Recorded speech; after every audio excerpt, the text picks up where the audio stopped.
Alright guys, it's Spearnet Ryan Bar. I'm in a hotel room. I wasn't really doing a tourist trip. This is more, I'm sort of business related. Anyway, I did a video very recently about Cecil Highland Sr. Um, and since that time, I've come to realize that he was a cousin of a cousin. In fact, some of the land that I'm heir to uh, was once owned by Virgil and the other Highland brother, and some other land that my cousins owned adjacent to that. He had been the administrator. Cecil had been the administrator of a will for his aunt lived there, and these are people that I knew. So it's very likely that some in my family, especially like my grandfather, would have had dealings and would have been on a first name basis with him. When you look through all the property up there in Duck Creek area where I'm talking about, it's the same names over and over, trading property back and forth. And anyway, so Cecil Highland, the point of that video was to lead into something else. But one of the things I discovered is that during the time of Cecil Highland in the mid 1950s, the city of Clarksburg was catching heat from the West Virginia Water Board. At that time, the West Virginia Water Commission, was the overseer of providing clean drinking water to the city, but it also had an environmental, like pollution control aspect to it. And one of the city managers testified to the Water Commission that no, we don't have any sewage treatment capability in the city of Clarksburg. And he was more or less fired for saying that. And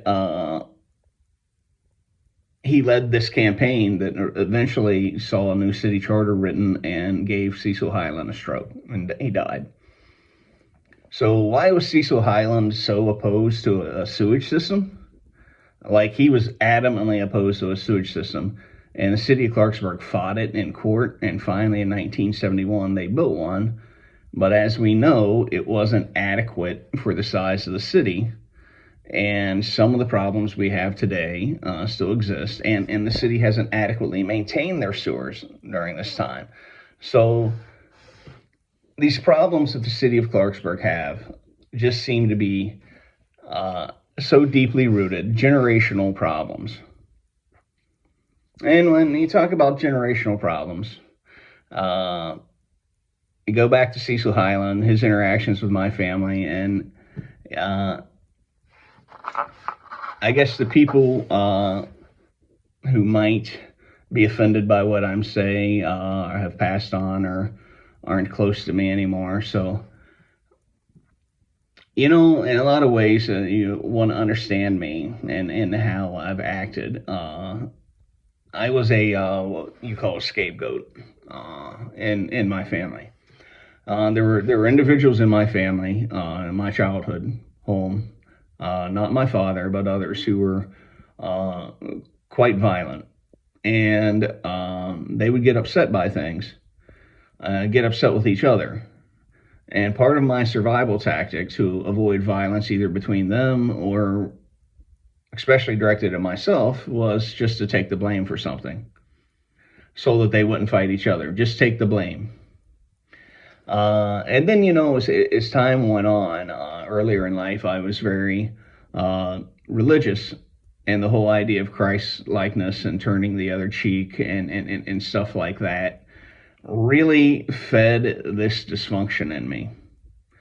And I think one of the things that helped, 15, 16 years ago, longer than that, I was going through a rough time, and I had what's called a spiritual director, who is a shrink to pastors or a shrink to perceived future leaders in the church. He was actually a licensed psychologist. He taught psychology at 3 of the seminaries in Louisville, Baptist, Presbyterian, Catholic. And he just pointed out you really need to go back and read the words of Jesus. Jesus kicked over the money changers table. Yes, he sacrificed himself for the good of the country, but he was, or good of the elect, but he wasn't this nice guy. And it's really taken me a long, long time to deal with that. I think, as I mentioned, religion earlier in my life was a way of channeling, justifying, rationalizing things, and it provided me a sense of stability that at that point in my life I really needed. And I sort of transitioned out of at least the religion and the faith background that I grew up in. And I went through a period of time where I just kind of drifted around and quite frankly was not very religious. And sometimes, off and on, I had bouts where I drank alcohol too much. And this is partially because I have ADHD. I have some blood sugar issues. It's all tied together. And it was just a way of shutting my brain down. But it was also a way of not facing some of the problems I had. And there were a couple steps along the way that things broke in my life, and I faced problems. But really, the big one for me was I had surgery. I came down with an injury right as COVID started, and I couldn't get it fixed because the hospitals were closed for the surge. And then I had surgery, and it took a little bit longer to recover than it should have. I was bedridden for 3 or 4 weeks and on opiates. It was like I had none of the, I was on opiates in the beginning. I weaned myself off because I didn't want to get addicted. None of the coping mechanisms that I had available to me. And that forced me to deal with some things. And I realized these problems really aren't that big. Your avoidance of these problems is what makes it big. It creates more problems. Just be a man, just grow up. And so I've started to do that. Another thing I've come to realize is that if you notice, at various points in my life, I've had the tendency to kick against authority. And it's not because I don't respect authority, not because I'm a rebel or I'm not a law-abiding person. I think it's because at various times in my life and in my childhood, I had people manipulate authority against me. And so I've always had this sense that authority needs to be just 100% unbiased, and watch out for little guys and do things by the book and not get taken advantage of. And I still 100% believe that. But as I've moved up in my own career progression and become a manager, I realize how hard that can be sometimes. You get busy and you cannot know every factor of everyone's life. Anyway, going back to Clarksburg and generational trauma and generational problems. I think we just see the same types of figures over and over and over again in Clarksburg. You have your people that seem to really want change, that everyone rallies against, and then they get in the office and either, the power gets to their head, or they just get sucked into the system somehow. They get misled. You have people who never were nice people, but they make promises and do dirty dealings and run things. You have people who are just kind of clowns, buffoons. And I don't know how they get elected, but they do. You have people who are really nice, diplomatic people, but they're like milquetoast and they don't do anything.